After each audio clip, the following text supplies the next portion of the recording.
अस्सलाम वालेकुम रहमतुल्लाहि व बरकातुहू। जैसे आपने थंबनेल देखा होगा, टाइटल में पढ़ लिया होगा, तो ये बयान फिर वही टॉपिक पर है जो हमेशा से चलता आ रहा है, लेकिन कुछ ना कुछ नया सीखने को मिलता है, कुछ ना कुछ नई मालूमात मिलती है। इसमें क्या मालूमात मिली हमें, पहले पूरा बयान सुनो, फिर आपको खुद मालूम हो जाएगा कि इसमें क्या ऐसी चीज़ है जो आपके इल्म में इजाफा करेगी, आपके मालूमात में इजाफा करेगी, आपको जो है सही रास्ता बताएगी।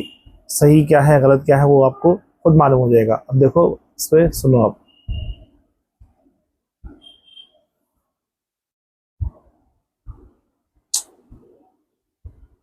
तरतीब भी लिखी हुई है उसमें।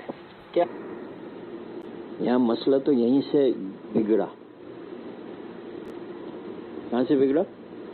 इस बात पे बिगड़ा कि 2015 में रायविंड में जब ये प्रपोजल आया, हम वहाँ थे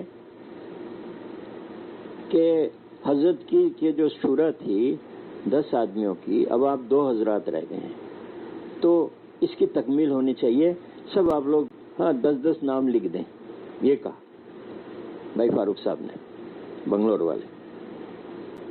तो मौलाना साहब ने कहा कि भाई हाजी साहब, ये इतना आम चीज, इतनी ये मशवरा ऐसा होगा, हमें तो किसी ने बतलाया और हमारी तो राय नहीं है इसकी, इसलिए कि हम जैसे चल रहे हैं कि रायवन की जमात, निजामुद्दीन की जमात, ककराइल की जमात, ये टोंगी में और रायवन में इकट्ठी होती है, और हज के मौके पे भी हर 2 साल में, उसमें हम सारी जो इम्पोर्टेंट चीज़ है उसको ले लेते हैं, ये ठीक है।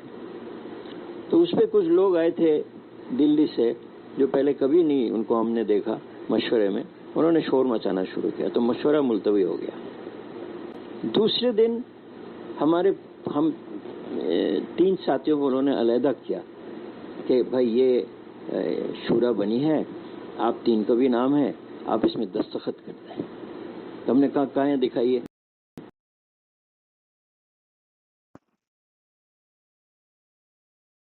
तो देखा, वो ये नाम किसने चूज किया? बोले हर नाम अब्दुल वहाब साहब ने चूज किया है। तो बोला हजरत मौलाना साहब की दस्तखत क्यों नहीं है? तो वो हम लेंगे।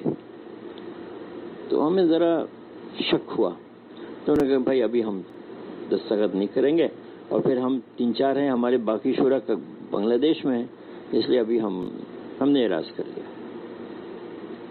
2 दिन बाद वापसी थी हमारी, हमने जाके हाजी अब्दुल वहाब साहब से पूछा, हजरत आपने कोई शूरा बनाया है? हमने कोई शूरा नहीं बनाया। उसके गवाह हमारे 4 शूरा के साथी हम थे, और वहाँ डॉक्टर नदीम अशरफ थे, और भाई फ़हीम थे, मौलाना फ़हीम थे। हम लोग आ गए। थोड़ी देर बाद मौलाना साहब गए, और वापस आके सब लोग बैठे हुए थे वहीं मशवरे की जगह में, माइक लेकर उन्होंने कहा कि अभी हम हाजी साहब से पूछा कि हाजी साहब आपने कोई शूरा बनाया? उन्होंने कहा हमने कोई शूरा नहीं बनाया, इसलिए काम जैसे चल रहा था वैसे ही चलेगा। हाँ, हमारे यहाँ कोई आलमी शूरा नहीं है, हाँ हमारा मशवरा आलमी है, ये कहा उन्होंने। 2-3 दिन के बाद हम लोग वापस जब बांग्लादेश आए, तो वो खत उन्होंने सारी दुनिया में भेज दिया कि आलमी शूरा बनाए और ये बारी बारी फैसल होगा, फला फला फला। दूसरे साल जब हम गए रायवंड, तो हमने फिर भाई साहब से पूछा कि भाई साहब ये खत आपने कैसे चलाया? कहने लगे हमारे पास साथी आए कि हम सबका इत्तेफाक है, आप इसमें दस्तखत कर दें।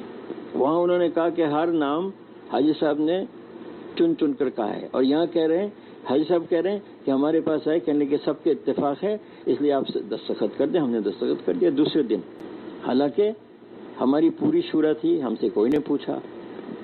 रायविंड के बहुत सारे जिम्मेदार शूरा थे पुराने, उनसे कोई नहीं पूछा। मखमली साहब ने खुद कहा।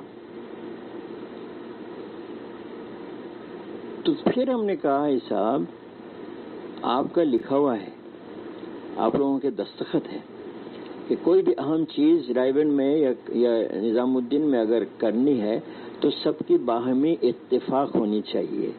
जब मौलाना साहब की इत्तेफाक नहीं हुई, आपने कैसे खत को भेज दिया? तो भाई साहब ने बहुत देर चुप रहे, फिर कहा फिर दोबारा मशवरा करो। آج تک وہ مشورہ نہیں ہوا اور ساری دنیا کو انہوں نے پریشان کر دیا. اس لیے بھائی حضرت مولانا سعد صاحب اللہ پاک ان کی حیات میں برکت دے، کبھی آج تک نہیں سنا یا دیکھا کہ وہ کسی کے نام میں کچھ کہہ رہے ہیں. کتنا بہتان، کتنا جھوٹ، کتنی غیبت، چپ. اور ہم سے بھی یہ کہتے کہ بھائی ہمارا جواب ان اعتراضات اور ان سوالات کا ہمارا جواب ہے کام. ہمارا جواب کیا ہے؟ اس لیے بھائی یہ دیکھنا ہے کہ ہر ساتھی جو بنیادی کام ہے اس میں ہم ہیں یا نہیں ہیں. ہمارا اپنا 2 گشت ہو رہا ہے یا نہیں ہو رہا ہے. ہمارے اپنی سروزہ لگ رہی ہے یا نہیں لگ رہی. 2.5 گھنٹے روزانہ دعوت کے کام کے لیے ہم فارغ کر